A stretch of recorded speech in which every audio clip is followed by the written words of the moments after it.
Hello everyone, this is Ayush Kataria and welcome to my YouTube channel AK Talk Sport. A historic day for Indian cricket, a glorious 2021 for Test cricket in India. It just got better. We had the Gaba win, the MCV win was in 2020, but in December 2020, winning a Test series in Australia, that historic win at Lords, coming back from the dead there, and now again at the Oval, backs against wall. What a win! So many times in this match we thought this match is gone, this series is gone. I honestly thought so. On day one, 127 for 7. Then you have conceded a 99 run lead. Then last night, 100 run partnership in the chase by England. But this team just keeps coming back, keeps coming back. You can say a lot about them, but one thing is about them is that they'll just never give up. They'll keep coming back. They will be a nuisance until the match is lost. They are the definition of the term. The match isn't over until the last ball is ball. A fabulous team, a fabulous victory.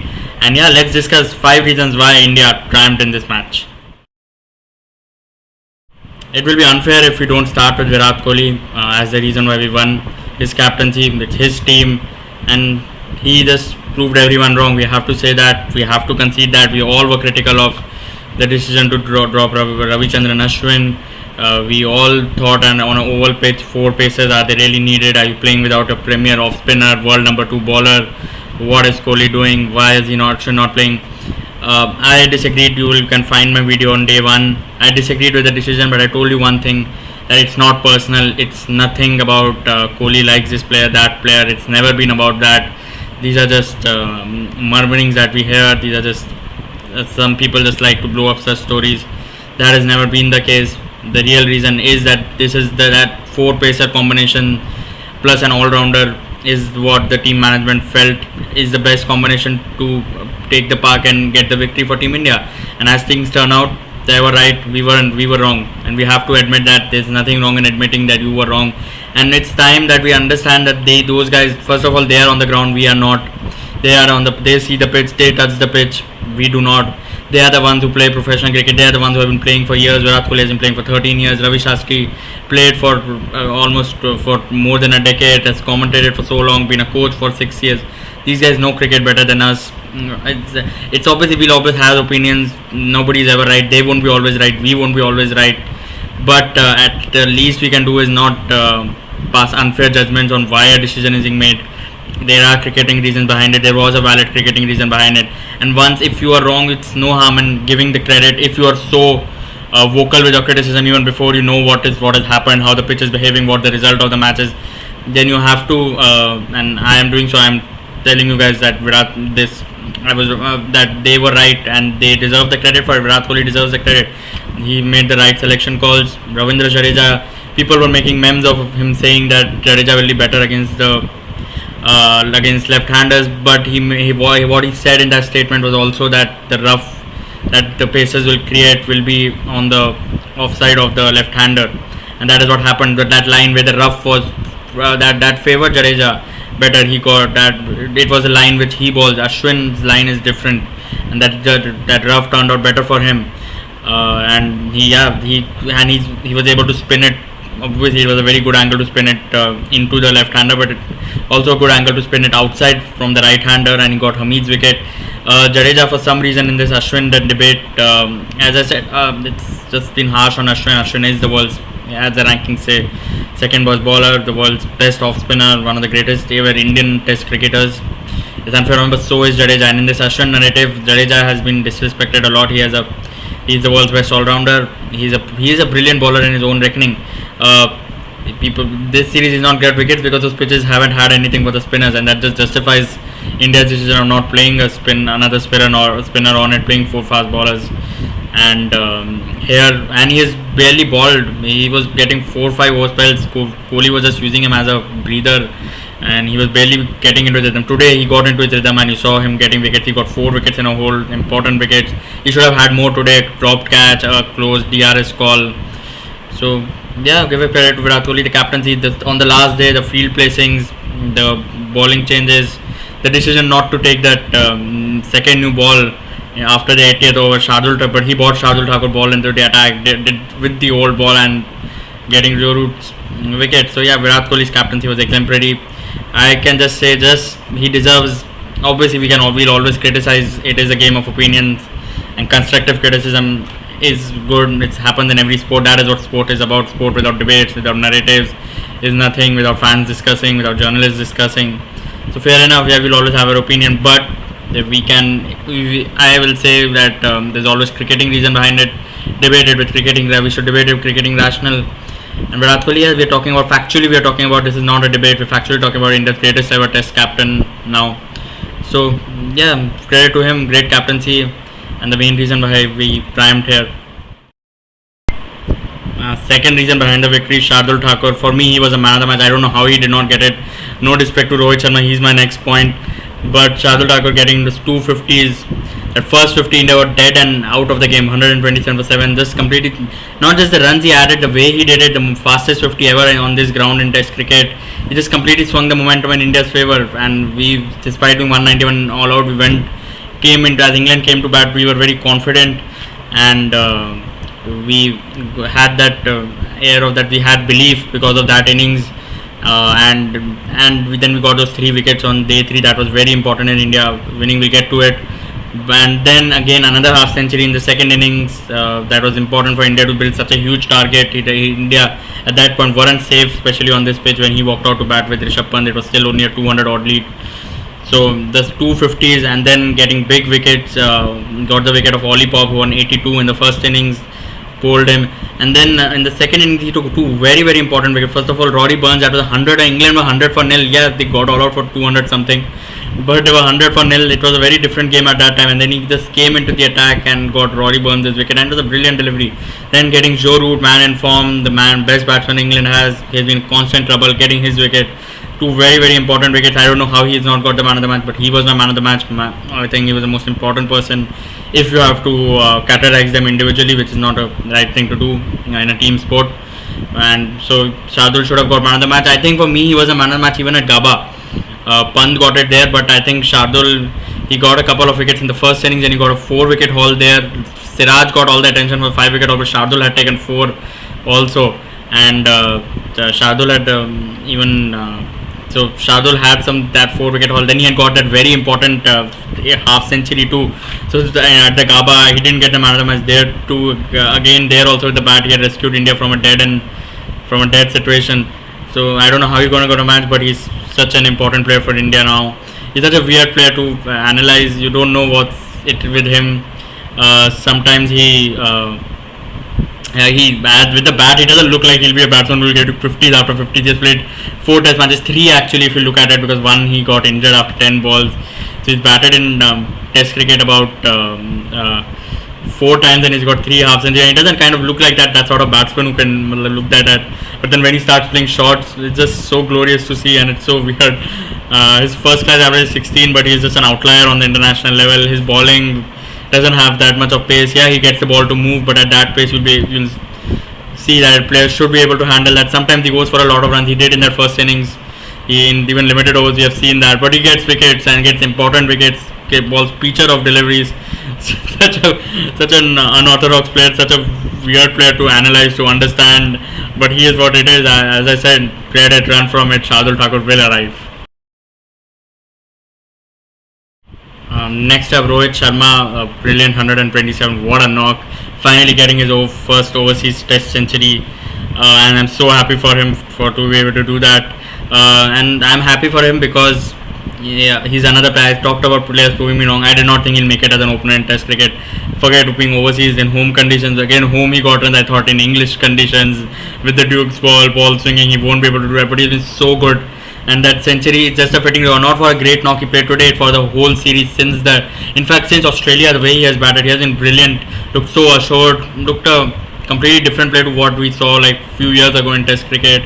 He just knows where his off stump is. I've never seen him from that Australia series, even in these conditions where the ball has been swinging so much since the World Test Champion final. This Test series in England, the ball has swung so much. He's been facing the brand new ball. He's been facing Anderson. Never swung his bat away, left so much, defended well, and just looks so assured. He's just never given me some batsman. Sometimes you just fear that they'll just get out any moment. Rohit, I've just never felt that, and he's just been solid, given consistent chances in almost every game, I guess, so far. And this century, it's hard to get runs in England. It's hard to get runs overseas in these conditions for Indian batsmen. he has grinded his way out. He deserved that century. He deserved more. He averages more than 50 in this series.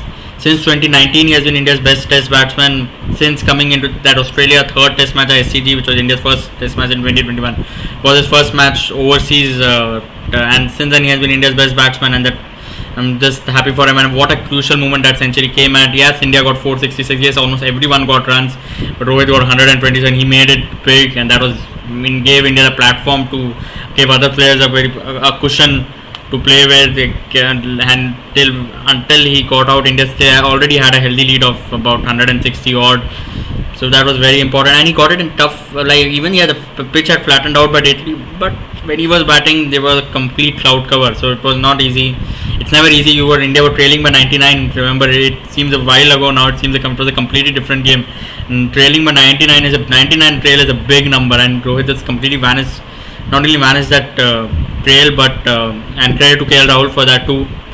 Splendid opening partnership again, but he gave India solid platform. So just top stuff from Rohit. It's been a batting masterclass, opening masterclass in Test cricket from him, and this match I said I wanted Shardul to get the man of the match, but Rohit he played a huge part, and he'll have it where man he can be very happy with how far he has come off as a cricketer, and such a big role and such a big overseas win, and hopefully he can get runs in Manchester too. We have to give him a special mention, and that is Jasprit Bumrah. That spell after lunch, he came into the attack just after lunch. Virat Kohli, him and Jadeja. Jadeja was, I said earlier in the video, he was exceptional from his end. But Jasprit Bumrah, what a world class spell! And I think one of the finest spell ever from an Indian fast bowler anywhere in the world. Yes, it was only 2 wickets. It's ultimately read the figures. It is 2 wickets. After lunch, it was 6 overs, 7 runs, considered 2 wickets. Yes, it won't get the headlines that a 5 wicket haul, a 6 wicket haul will get. But that was an absolutely exceptional spin on a dead pitch.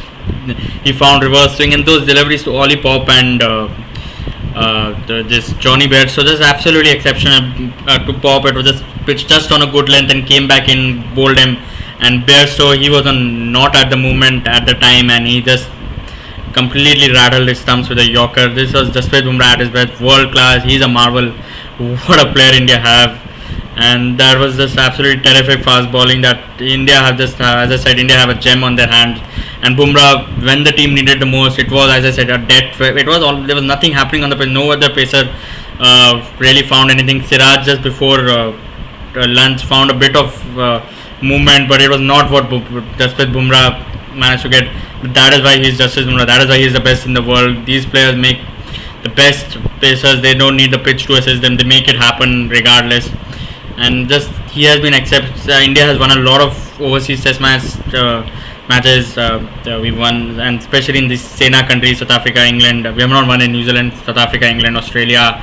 In West Indies too. In West Indies he was exceptional. In all these countries, all these overseas wins, he has been brilliant. Even in the first innings, Bumrah, he gave in. We got those 3 wickets. Getting those 3 wickets early were very important on day one, just so that we weren't far behind while England were in the first innings after getting 191. And Bumrah, he got 2 wickets over both the openers, Hamid and Burns, and we saw what Burns and Hamid, they're good players, got a 100-run partnership. So he has been just absolutely exceptional stuff from him. We have talked about Bumrah and Jadeja individually. They were brilliant spells after lunch, absolutely world class. But the Indian bowling attack on a whole, they deserve credit, and I have just gotten tired of saying it. This Indian bowling attack, just marvelous stuff. The depth of talent. Mohammad Shami wasn't playing. Ishant Sharma. These are 2 of the pillars of that great pace attack we have been talking about. It's usually been Shami, Ishant, Bumrah. The 2 were not playing, but we did not miss them, and that's the sort of talent we have, the sort of depth we have, the sort of quality we have. Of course, Ashwin wasn't playing either. So with 3 main players missing and them to produce this kind of performance, it's not just what they did on the final day. Not just the second and third session. For me, it is about getting England all out on 292. There was a lot in the pitch on day 1, but overall, as it happens, day 2, day 3, day 4, they were so good to bat on.